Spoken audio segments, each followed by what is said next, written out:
So I remember we were all very excited,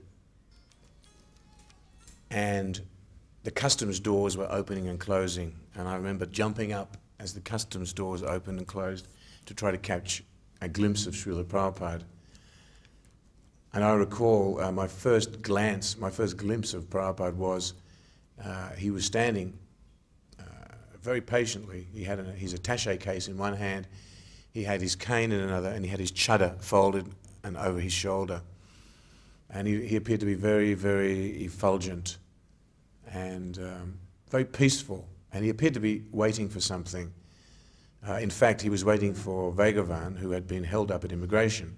In fact, immigration authorities told him that he could not enter the country because he did not have a visa. They had warned him in Singapore that he would not be able to come into Australia without a valid visa, but somehow they'd let him join the plane in Singapore.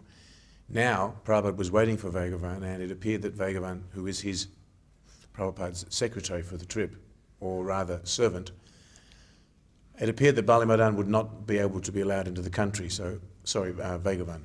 So Bhagavan, he explained to the immigration man that even though he did not have a visa, he was married to an Australian, because in fact Prabhupada had married him to Padmavati in the Cross Maidan Pandal program in Bombay in front of 30,000 people a few days or a few weeks before. He remembered this, and he told the immigration man that even though he didn't have a visa, he was married to an Australian. So the immigration man asked him for his marriage certificate. He told him that he didn't have one, but he did have a photograph of his wedding. So he showed the man the photograph of his wedding, and in the photograph was a picture of Prabhupada performing the wedding ceremony. And the immigration man had noticed when Prabhupada came through, and he was somehow other moved by seeing Prabhupada. This was the main man in the office. The man at the desk had sent Bhagavan to speak to the head man. So the head man sent Bhagavan back with a stamp in his passport, indefinite stay. So he showed his passport to the man at the desk, who was incredulous, but nevertheless Bhagavan could understand this was Prabhupada's potency, and Bhagavan then was able to come through. So we were waiting for some time. Prabhupada entered the airport terminal. There was a huge kirtan, and it appeared that the whole airport stopped. And Prabhupada attracted a very, very large crowd. There were photographs taken, and it was quite amazing how many people were actually crowded around at the time. Everything appeared to come to a standstill. Of course, Chiru had told all the ladies, when Prabhupada comes through, don't scream. And of course, when the Prabhupada came through, all the ladies screamed. And everybody paid their obeisances. They paid dandavats, full dandavats. In those days, you might have seen from our videos, the ladies used to pay their dandavats too. So everyone just paid dandavats wherever they were, and Prabhupada couldn't move because we were just crisscrossing the path. And a lot of devotees just stayed down there, and they didn't move. They didn't know, weren't sure how long they were supposed to stay down there. They just stayed. So some devotees had to tap them on the shoulder and say. So then we stood up, and there was a nice kirtan. We were following Prabhupada through the airport terminus. Now, I don't recall the press conference, but there definitely was one. We were all fairly delirious. Chiru recalls that when he paid his obeisances at Prabhupada's arrival, he banged his head on the floor so heavily that he had a mild concussion. And everything was very, very hazy. But we were all delirious in some way or other, spiritually or materially, and I don't remember the press conference, but in the newspaper there was a very nice description of the press conference where Prabhupada described how there were 4 orders of life: brahmachari, grihastha, vanaprastha, and sannyas. The press reporter had written a very paka article and had quoted all these Sanskrit names, spelling them properly, which was quite amazing. And Prabhupada described that he was in the 4th order of life, which meant now his business was to travel and preach. And Prabhupada's arrival was noted in the Sydney Morning Herald, the Australian, and one Sydney Daily newspaper.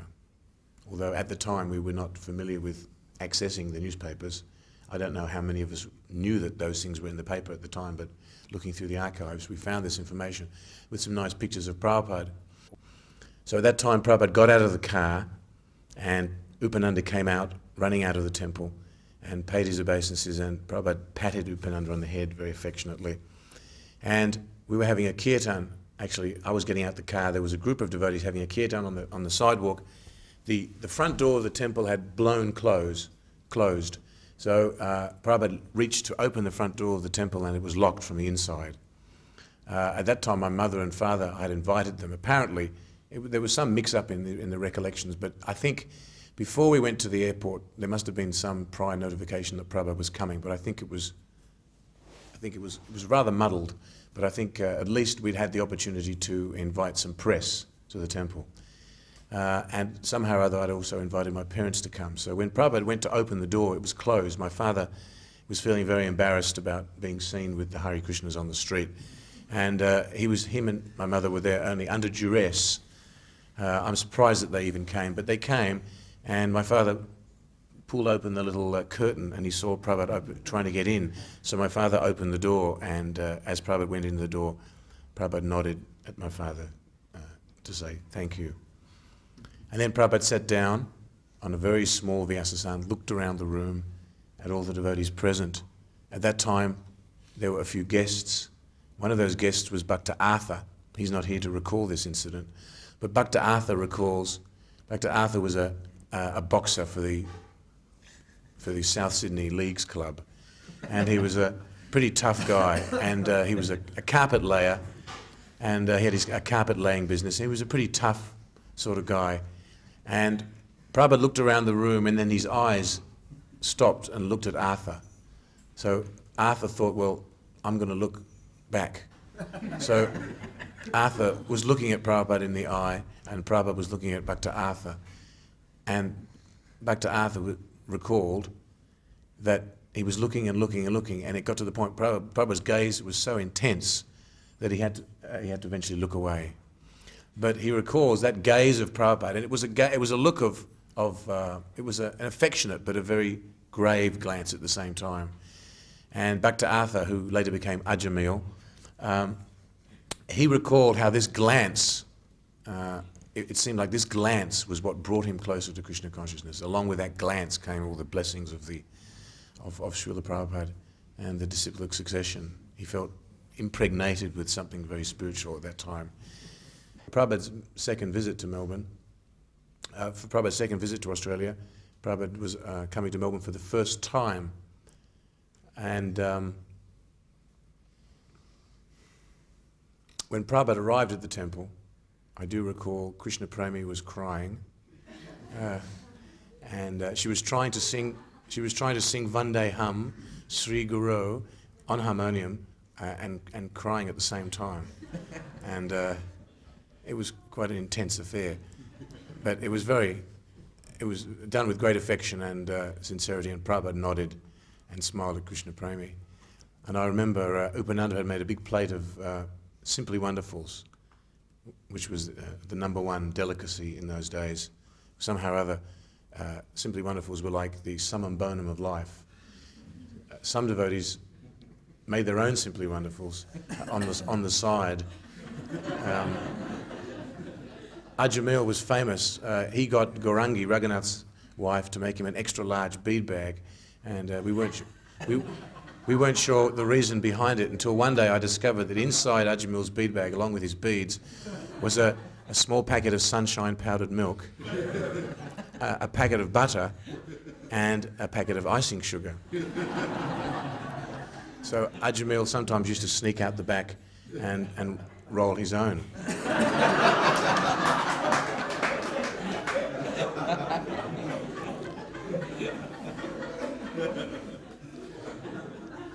So we were very addicted to Simply Wonderfuls, and Upananda had made these Simply Wonderfuls, and he offered a plate to Srila Prabhupada, and Prabhupada, I don't think he took any, but he nodded, and then he made a gesture to distribute the Simply Wonderfuls to everyone. I was very much into rules and regulations. I was very pedantic in those days, and probably the best man for being the temple commander, although I must have offended probably every devotee in Australia. But all I could think of was at the time when the Simply Wonderfuls were coming around, I was thinking, but we just read in the Nectar of Devotion a couple of days ago that we shouldn't eat in front of the deity. So I was thinking maybe maybe this is an offence. But I saw everyone else eat their Simply Wonderfuls, and I was very perplexed. I was thinking, perhaps we're all committing a great offence here. But in fact, of course, taking prasadam from Srila Prabhupada is beyond any rules and regulations. I was recommended for second initiation, and we were asked to go out and collect dakshina. Now, in those days, generally speaking, maybe there were some exceptions. We didn't usually come up with very much money. We used to go, I remember going along Burnett Street, knocking on the door of terraced houses and apartments and telling people that tomorrow I'm going to be initiated by a bona fide spiritual master. I wondered if you could please give me some donation as an offering. So I came back with about 55 cents.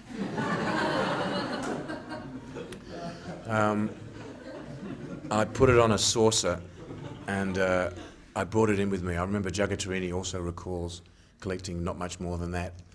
And somehow or other I thought that it wasn't a bad collection. But anyway, I tried pretty hard.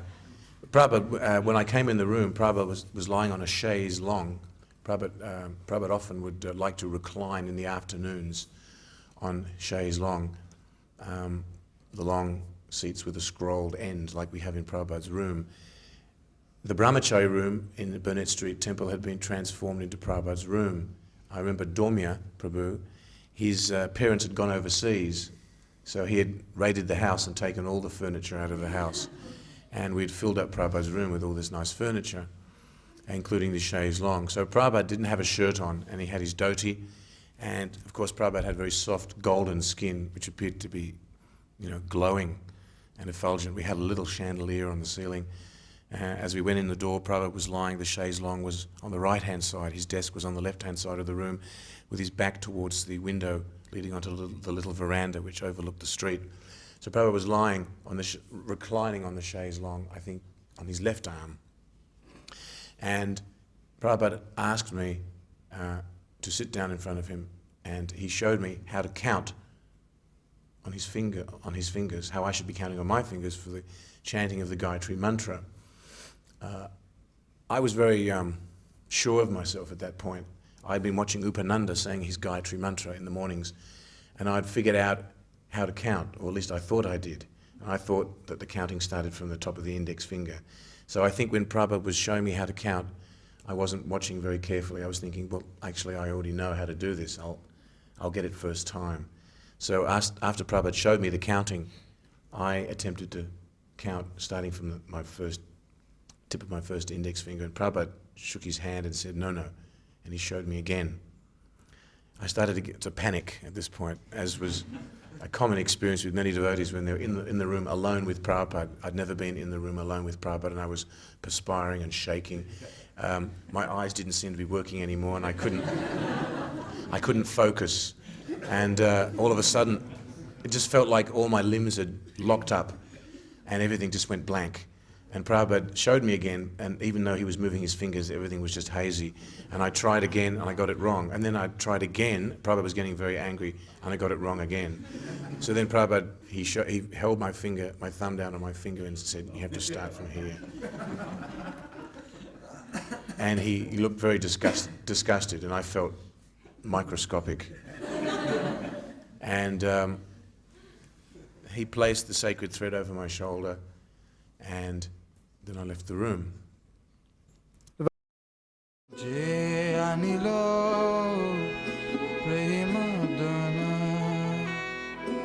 Karuna Prachu